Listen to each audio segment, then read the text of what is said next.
Welcome back to Kubernetes Deep Dive.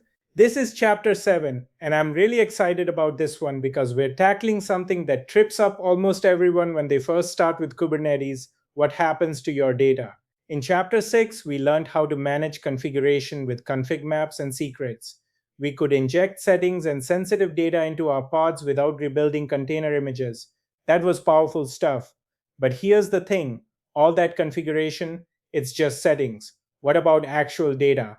What about your database records, your uploaded files, your application state? Today, we are answering the question that keeps developers up at night. How do I make sure my data survives when Kubernetes decides to restart, move, or replace my pods? And Kubernetes will do those things. That's actually one of its superpowers. But without understanding storage and persistence, you might wake up one morning to find all your user data. Don't worry, by the end of this chapter, you'll know exactly how to prevent that. We'll start with why containers forget everything, then build up to a complete solution that keeps your data safe no matter what Kubernetes does to your pods.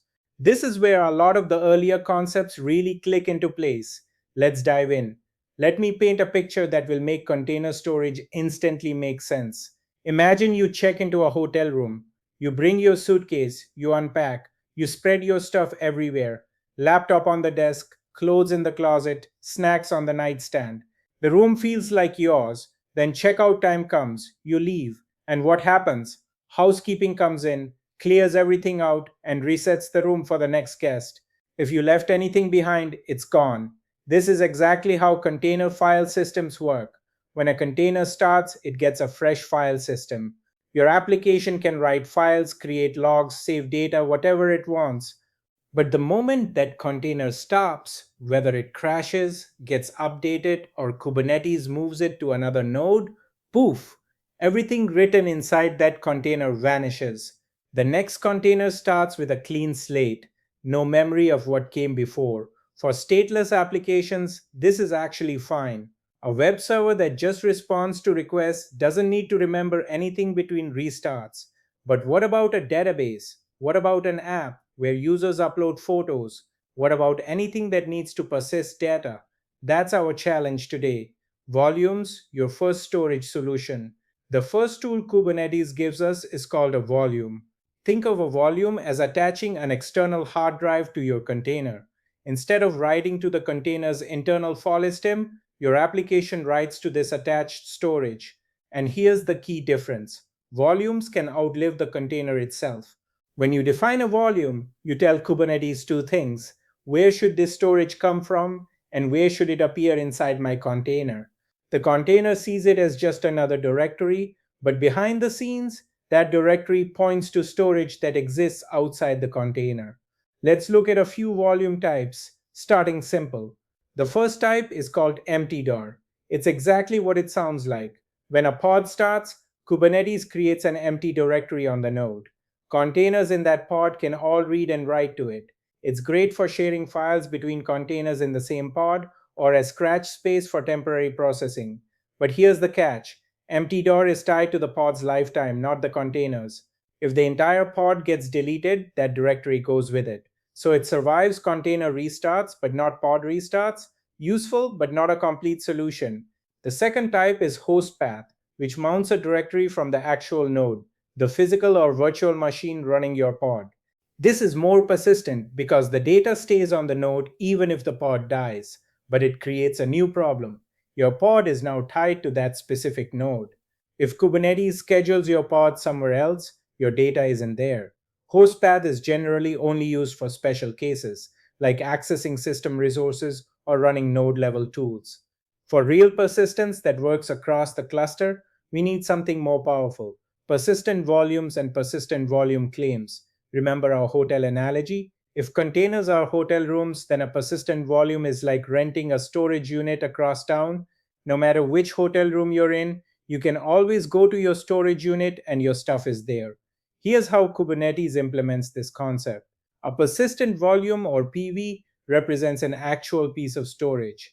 It might be a disk on AWS, a file share on Azure, or storage from your on premises system.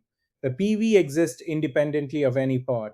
It's a cluster resource, usually created by an administrator. A persistent volume claim or PVC is how developers request storage. You don't say, give me this specific disk. Instead, you say, I need 10 gigabytes of fast storage. Kubernetes finds a persistent volume that matches your requirements and binds them together. This separation is really elegant. Administrators worry about provisioning actual storage. Developers just describe what they need.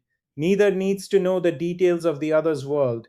When your pod uses a PVC, Kubernetes mounts the bound persistent volume into your container. You write data, the pod dies, Kubernetes creates a new pod, it claims the same PVC, and your data is still there. Storage classes and dynamic provisioning. Now, having administrators manually create persistent volumes for every request would be tedious. That's where storage classes come in. Going back to our storage unit analogy, storage classes are like different tiers at the storage facility. There's basic storage with slow HDDs, premium storage with fast SSDs, and maybe specialized options like temperature control units. When you create a PVC, you can specify which storage class you want. If dynamic provisioning is enabled, Kubernetes doesn't look for an existing PV. Instead, it automatically provisions new storage matching that class's specifications. You say, I need 10 gigs of fast storage, and behind the scenes, Kubernetes tells AWS, create a 10 gigabyte SSD, creates a persistent volume for it, and binds it to your claim, all automatic. Most cloud providers come with storage classes pre configured. You just use them. Access modes, one more concept before we start building. Access modes determine how storage can be mounted. RAID once means the volume can be mounted as RAID write by a single node. This is the most common mode for regular applications. Your pod can read and write, but only pods on the same node can share it. Rebuild though, many means the volume can be mounted as read only by many nodes. Useful when multiple pods need to read the same data, like shared configuration or static content. RAID many means the volume can be mounted as RAID write by many nodes. This is the most flexible but requires specialized storage backends that support concurrent writes. Not all storage types support all access modes. Cloud provider block storage typically only supports read write once. For read write many, you usually need network field systems like NFS or cloud native solutions. Alright, that's the theory. Let's see this all in action and make it real. We're going to start by deliberately creating a problem. We'll deploy a simple notes application that stores data inside the container, then watch it lose everything on restart. First, let me show you our notes application. It's a tiny web app that lets you save notes to a file. Nothing fancy, just enough to demonstrate the problem. On screen, you can see the deployment YAML. This creates a simple pod running our notes app. Notice there's no volume configuration at all. The app writes to its own container file system. Let's apply this and get our app running. The pod is up. Let's connect to it and create some notes. I'll port forward so we can access the web interface. Okay, I'm adding 3 nodes: buy groceries, call mom, and finish Kubernetes chapter. These are getting saved to a file inside the container. Let me verify they're there by checking the file directly inside the container. And there they are, all 3 nodes. Now here's the moment of truth. Let's delete the pod and let Kubernetes recreate it. Remember, our deployment ensures one replica is always running, so Kubernetes will immediately spin up a new pod. The old pod is terminating and a new one is starting. Same application, fresh container. Let me check our notes file again. And there it is, empty, our notes are gone. The new container has no knowledge of what the previous one had stored. This is exactly the problem we need to solve. Part 2, adding persistent storage. Now let's fix this properly with a persistent volume claim. First, I'll show you the PVC definition on screen. We're requesting 1 gigabyte of storage with read-write once access mode. We're using the standard storage class, which will trigger dynamic provisioning. The key fields are simple. We specify how much storage, what access mode, and what storage class. That's it. Let's apply this PVC and watch what happens. Kubernetes is now provisioning storage for us. Let me check the status. You can see it says bound, which means a persistent volume has been automatically created and connected to our claim. Now we need to update our deployment to use this storage. On screen is the modified YAML. We've added a volume section that references our PVC and a volume mount section in the container that mounts this volume to where our app stores its notes file. The mount path is important. We're mounting the persistent storage exactly where our application expects to write data. To the app, nothing has changed. It's still writing to the same path. It has no idea that path now points to persistent storage. Let's apply this updated deployment. The old pod is being replaced with a new one that has the volume attached. Once it's running, let's add our notes again. Same three notes: buy groceries, call mom, finish Kubernetes chapter. They are saved. Now for the real test. Let's delete this pod and see if our data survives. Pod deleted. New pod starting. It's mounting the same PVC, which is bound to the same persistent volume where our data lives. Let's check our notes. There they are. All three nodes survived the pod restart. The container is brand new, but the data persisted because it lived outside the container on our persistent volume. This is the power of decoupling storage from compute. Kubernetes can do whatever it wants with our pods. Our data stays safe. Part 3: Understanding access modes. Let's experiment with access modes to understand their practical implications. I'll create a second deployment that tries to use the same PVC. Both deployments want to read and write to the same storage. Watch what happens when I apply this second deployment. The second pod is stuck in pending state. Let me check why. The error message tells us the volume is already mounted for read write by another node. Because our PVC uses read write once, only one node can mount it for writing at a time. This isn't a limitation, it's protection against data corruption. Two processes writing to the same disk without coordination is a recipe for disaster. If you truly need multiple pods writing to shared storage, you need storage that supports read write many. That typically means network file systems like NFS or cloud services specifically designed for this. Let me clean up this pending pod. For most applications, read write once is exactly what you want. One pod, one volume, clean and simple. Let's talk about where you'll see these patterns in production. Every database running in Kubernetes uses persistent volume claims: Postgres, MySQL, MongoDB, Redis with persistence enabled. They all need data to survive restarts. When you deploy databases using Helm charts or operators, they're creating PVCs behind the scenes. Message queues like RabbitMQ and Kafka store messages on disk.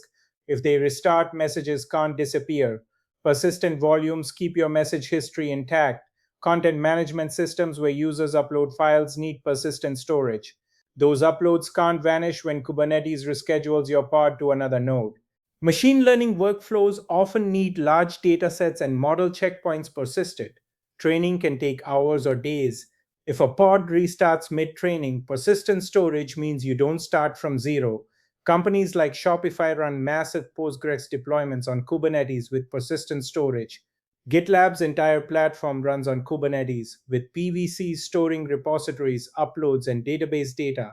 Spotify uses Kubernetes for data processing pipelines that require persistent intermediate storage.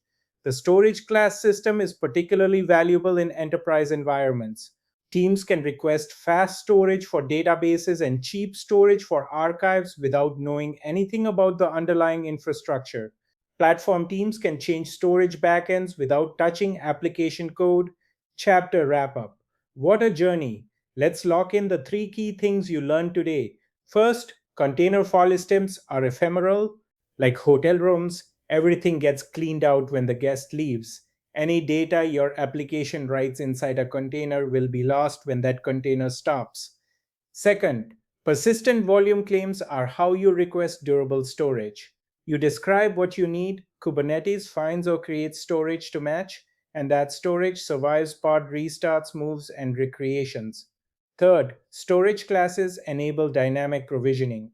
Instead of administrators manually creating volumes, Kubernetes automatically provisions storage based on the class you request. This separates infrastructure concerns from application concerns cleanly. Remember the core pattern. Use empty DAR for temporary scratch space within a pod. Use PVCs for anything that needs to survive beyond a single pod's lifetime. Coming up in Chapter 8, we're going to tackle something that builds directly on what we learned today: networking and service discovery. You've got pods that can store data now. But how do other pods find them? How does traffic from outside the cluster reach your application? We'll unravel the Kubernetes networking model and finally understand how all these pieces communicate. If this chapter helped storage click for you, hit that like button and subscribe so you don't miss the networking deep dive. Drop a comment if you have questions about persistent volumes. I rate every single one. See you in the next one.